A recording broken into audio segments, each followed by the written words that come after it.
नमस्कार दोस्तों। कहानियों की श्रृंखला में आज सुनेंगे सुविख्यात वरिष्ठ कथाकार मालती जोशी जी की कहानी कर्ज। तो आइए सुनते हैं कहानी। माँ, अब यह सब छोड़ो, चलकर कपड़े बदल लो। मेहमान बस आने ही वाले हैं, बाकी का काम रामचरण जी देख लेंगे। कहते हुए मैं माँ को खींचकर कमरे में ले गई। माँ का सूटकेस खोलते हुए मैंने कहा, मैं तुम्हारे लिए साड़ी निकालती हूँ, तब तक मुंह हाथ धो लो। सुबह की लगी हुई हो, पसीना पसीना हो रही हो। अपनी बात खत्म करते हुए मैंने देखा माँ पलंग पर बैठ गई हैं निस्पंद होकर। थक गई हो ना, मुझे पता था। फ्रेश होकर आराम कर लेना।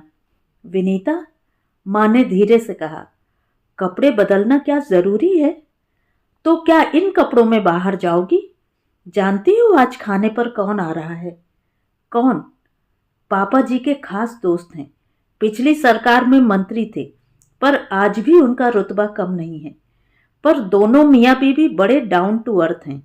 आंटी तो मुझे इतना प्यार करती हैं। तुम्हें लगता है कि मुझे बाहर आना पड़ेगा? मतलब खाना तो साथ में ही खाएंगे ना। ऐसा मत सोचना कि मैं लगाई बुझाई कर रही हूँ। पर तुम लोग 2-3 दिन नहीं थे तो मेरा खाना कमरे में ही आ जाता था, चाय और नाश्ता भी। क्या बात करती हो? सच कह रही हूँ। रामचरण कहता था, साहब लोगों का कोई टाइम टेबल नहीं है। अम्मा जी, आप तो समय से खा लिया करो। अब इतनी अक्ल तो मुझ में भी है कि यह बात वो अपने मन से तो नहीं कहता होगा। मन से कहा होता तो कभी तो कोई पूछता कि बहन जी आपका खाना हो गया। सुनकर मैं तो सन्न रह गई। माँ को कमरे में छोड़कर बाहर चली आई। देखा, मम्मी जी मुस्तैदी से टेबल लगवा रही थीं। बड़ी सी मेज पर केवल 6 प्लेटें सजी थीं। अंकल, आंटी, मम्मी, पापा और हम दोनों के लिए। दुख भी हुआ और गुस्सा भी आया। माँ का अनुमान सही था।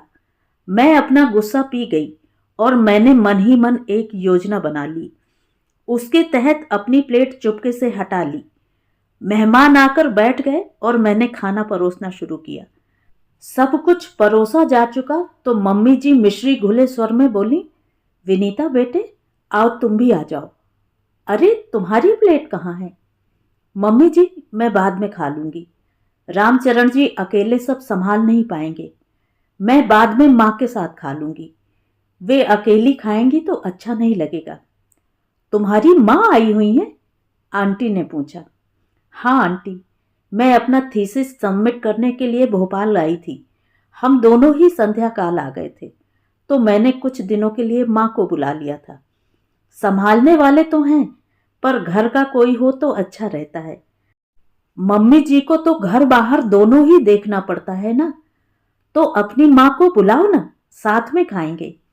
आंटी जी, दरअसल वो अभी अभी गैस के पास से हटी हैं ना, तो थोड़ा सुस्ताना चाह रही हैं। बात क्या हुई कि आज सुबह सुबह हमारे महाराज जी के गांव से खबर आ गई कि उनकी माँ नहीं रही। उन्हें तुरंत जाना पड़ा, तो आज का खाना एक तरह से माँ ने ही बनाया है। अकेले रामचरण जी के बस की बात नहीं थी। महाराज जी की माँ नहीं रही, ये तो बुरा हुआ। अंकल बोले, पर मैं इसे इत्तेफाक मानता हूं। नहीं तो इतना लजीज खाना कचौरियां खाने को कैसे मिलती। आज तो मेरी माँ की याद ताजा हो गई। इतने मुलायम दही बड़े मैं पहली बार खा रही हूँ। आंटी बोली, गाजर का हलवा भी A1 बना है। अंकल बोले। सुनकर मुझे खुशी हुई कि चलो, माँ की मेहनत सार्थक हो गई। पर मेरी खुशी पर तुरंत ही पानी फिर गया जब मम्मी जी ने कहा, अच्छा तो बनाएंगी ही, जिंदगी भर खाना ही तो बनाती रही हैं। लगा जैसे किसी ने मेरी छाती पर घूंसा जड़ दिया हो। मैं तिलमिला उठी। आंटी ने कहा, शारदा, खाना तो सभी औरतें बनाती हैं, पर सबके हाथ में ये स्वाद नहीं होता। मम्मी जी कुछ कहें इससे पहले मैंने कह दिया, आप समझी नहीं आंटी जी।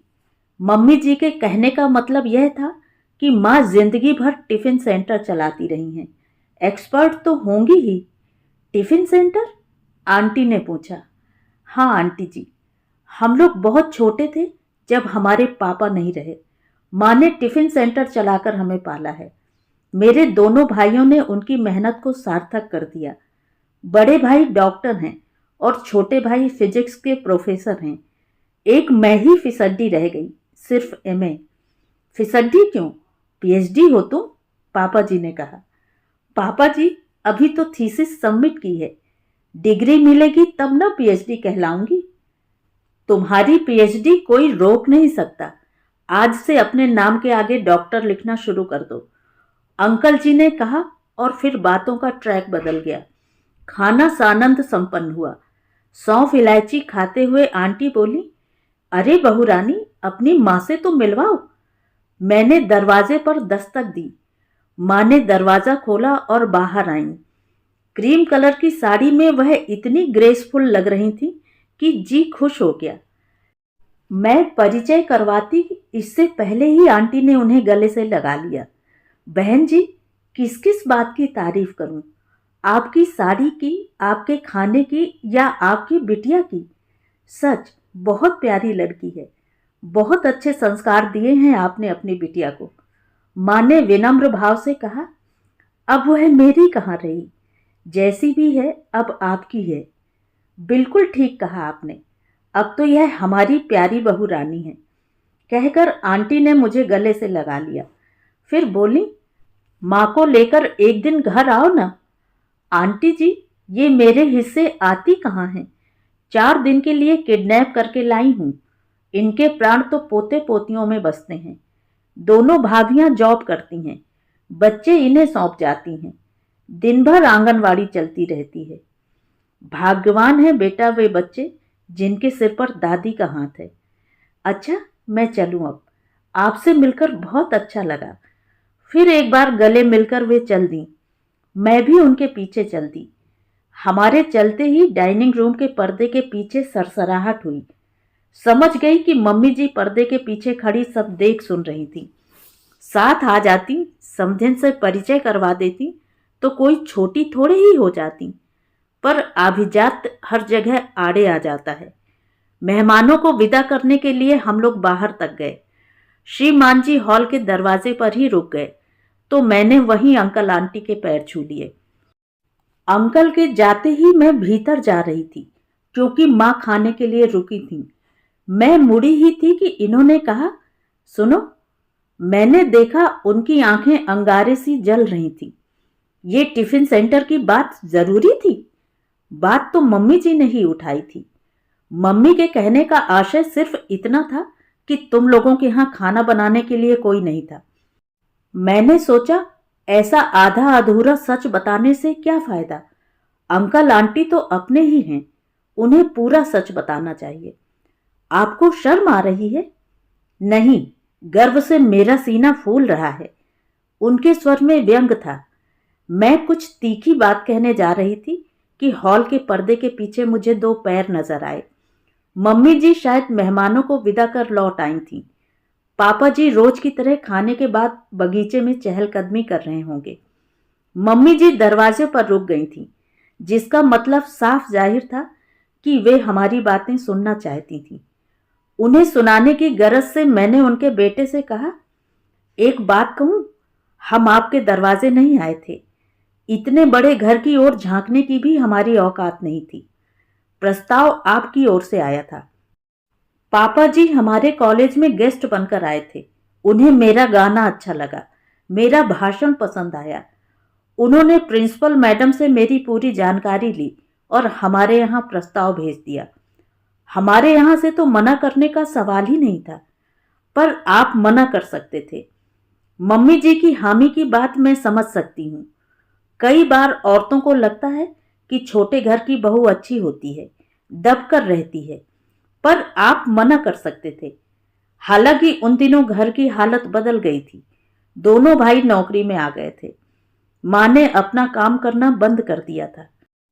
पर इस सत्य को तो झुटलाया नहीं जा सकता ना कि माँ कभी टिफिन सेंटर चलाती थी।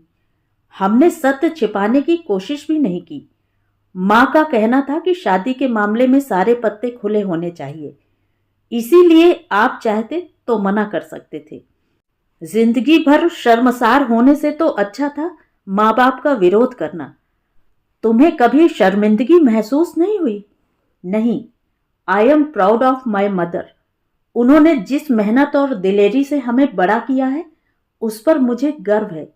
किसी भी संतान को गर्व होगा। पर हां, आज मैं जरूर शर्मसार हुई हूं। कैसे? आज इस घर में उनके साथ जो व्यवहार हुआ है वह बेहद अपमानजनक था। मैं तो मां के सामने जिंदगी भर सिर नहीं उठा पाऊंगी। मैंने तय कर लिया है कि इस घर में उनकी यह आखिरी यात्रा होगी। तभी दरवाजे का पर्दा हिला।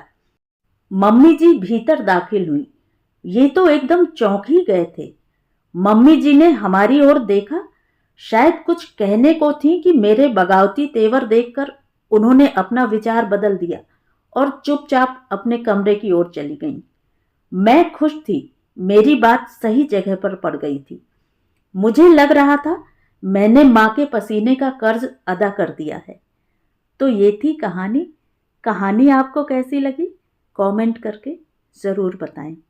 और अगर मेरे द्वारा सुनाई हुई कहानियाँ आपको अच्छी लगती हैं तो मेरे चैनल को सब्सक्राइब ज़रूर करें, लाइक करें और अपने दोस्तों और परिचितों में शेयर भी करें। बेल आइकन दबाना बिल्कुल भी ना भूलें, जिससे मेरी कहानियाँ सबसे पहले आपके पास पहुँचें। धन्यवाद।